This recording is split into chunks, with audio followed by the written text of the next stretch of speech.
Hello everyone, and welcome to Andrew Broussard Watercolors. Today I am going to paint some cotton balls. I'm not sure the correct pronunciation. I didn't even realize that B-O-L-L was a word, but I'm going to go ahead and paint them. In front of me I have a quarter sheet of Stonehenge Aqua.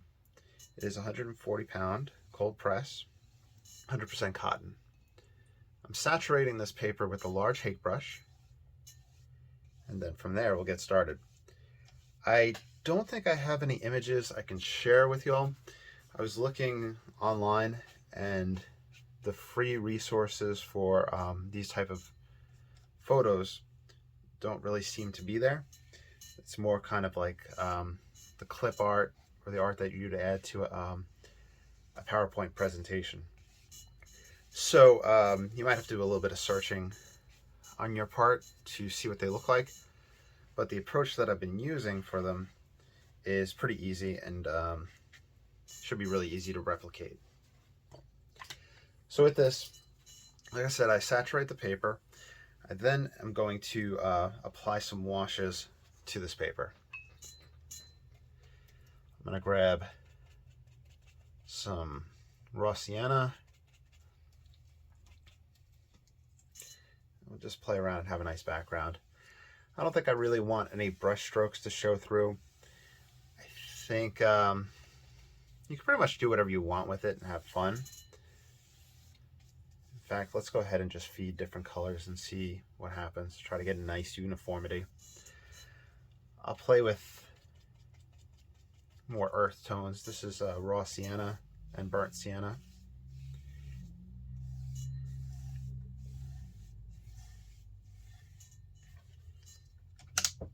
And right now I'm flattening my paper out.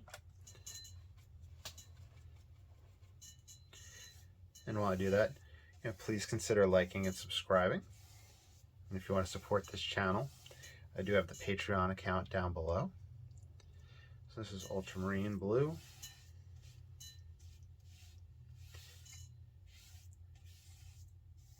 Let's see what other fun colors we can add in. Alizarin crimson. Alizarin, this is the synthetic alizarin. You want to go with the synthetic, the U, H-U-E version, because the natural one is fugitive, meaning it's not light fast. So when exposed to light, you should never have a watercolor directly exposed to light. It will fade.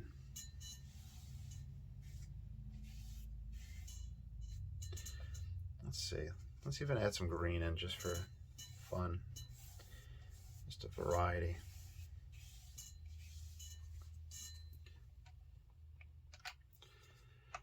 Okay, stretching the paper out. I also do have a 5-minute version up on YouTube that I did earlier today, showing kind of just the basic idea.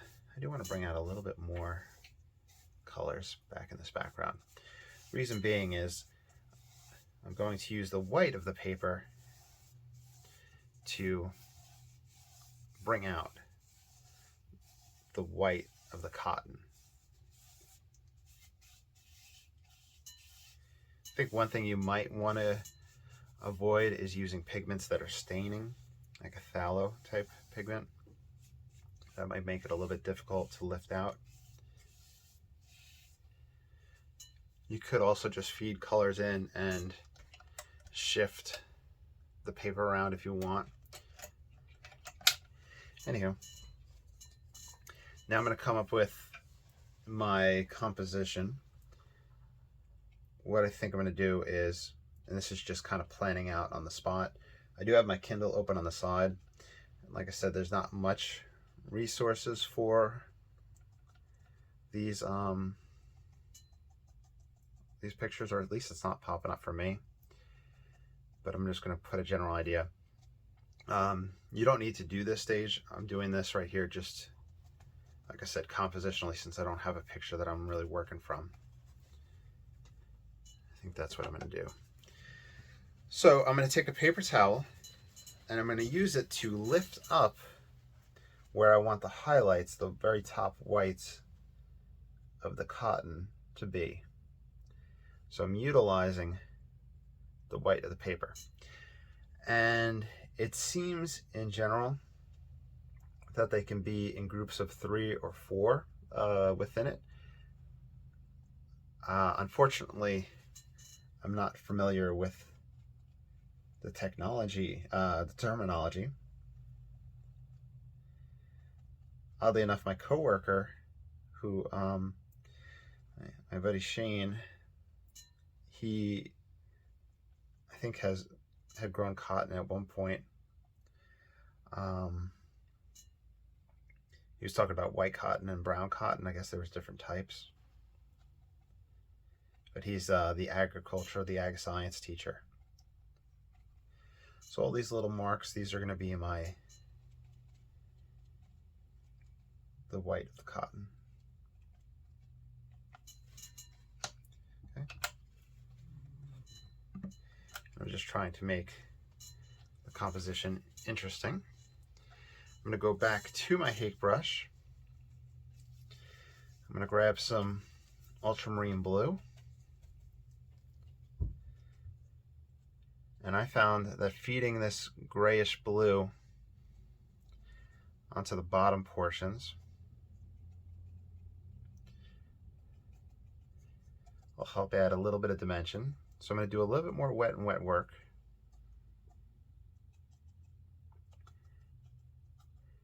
And I'm kind of trying to approach it from a compositional standpoint of what will be interesting and will be pleasing.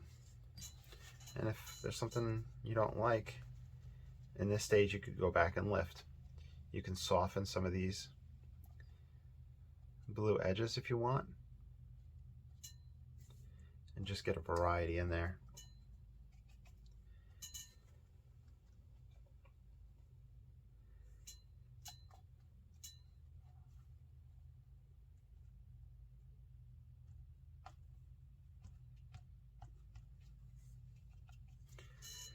Now I'm going to take the number 4 rigger. The reason I've been using this guy is that it holds more pigment than the number 1, more water, so it'll last a little bit longer. We're still in the wet and wet stage. I'm going to loosely put in the husk. Like I said, my terminology may not be correct, but hopefully it'll convey what I'm talking about. The kind of brownish casing that I believe will expose or open up around it. I don't think I want one down in this corner. Maybe just a little texture. Let's see. I'm going to grab some burnt sienna. I can feed that into these spots as well. I want a variety. I can even do those marks, the gestural calligraphy type techniques, to show those husks splitting open. You can mix ultramarine into this for some darker values. You can even start getting that stem in that's tying them all together.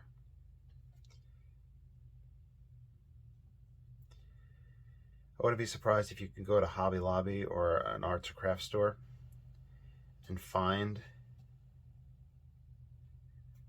fake cotton ball plants, and that'd probably be a good addition to a box of objects for still lives.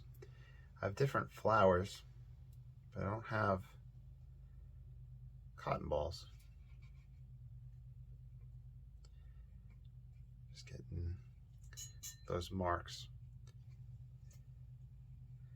Whenever I do a dry off, everything's going to soften up quite a bit, more than it is at this point. So I'm going to wind up passing back over these. And like I said, in this stage, you can go back and pick up the whites still. You're still wet enough to do that.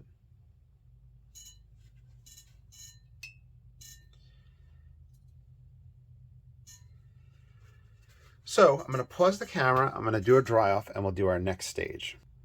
Okay, it's pretty dried off. Now I am going to come back in with stronger pigments. This is raw sienna and ultramarine. And I don't really want a perfect mix. I really want a variation of colors on this brush and within these markings. Here I am adding a little bit of burnt sienna.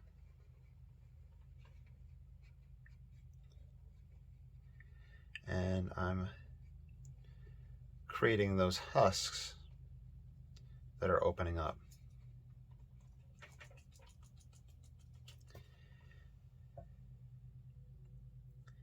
And we get I believe the word would be a dichotomy, a variety, or a separation of effects, contrast, there you go, of the softness and that harshness.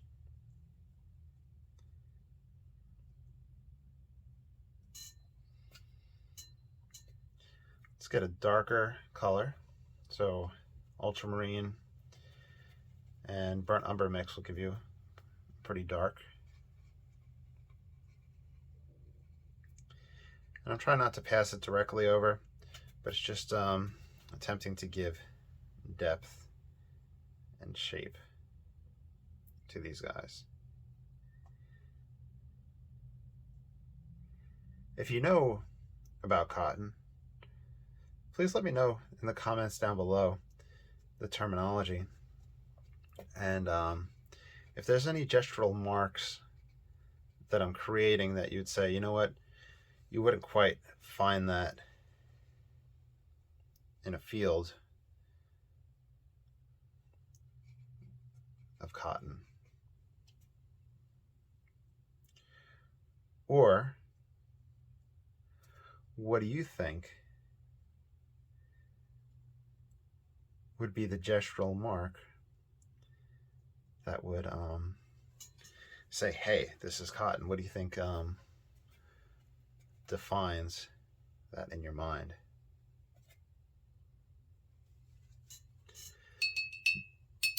Now I'm going to grab just a light little bit of ultramarine blue. I'm going to do a little emphasis of the shadow areas. Kind of help tie that in. I could also do a little bit of that negative painting aspect to help bring out the white. So if the white's here, mark a little bit around that.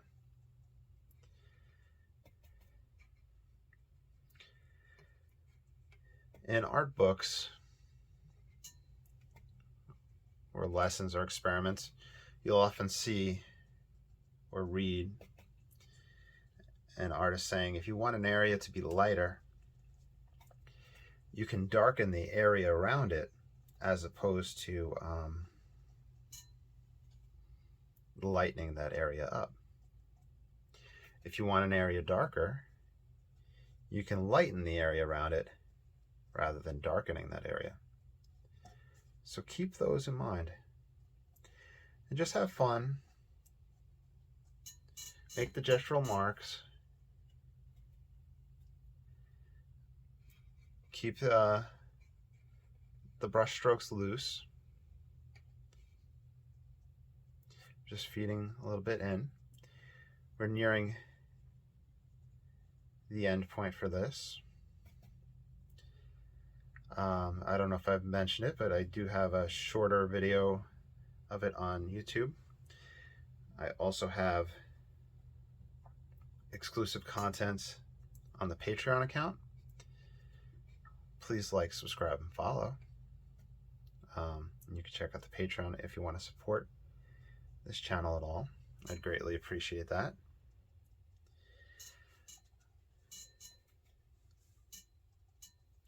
If there's anything you ever want me to do, let me know.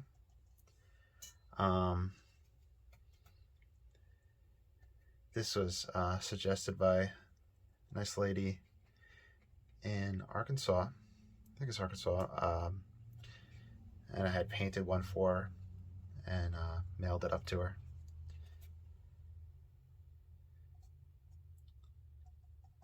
I also have paintings where a gentleman from Australia was like, hey, check out these photos, and I went up painting from them.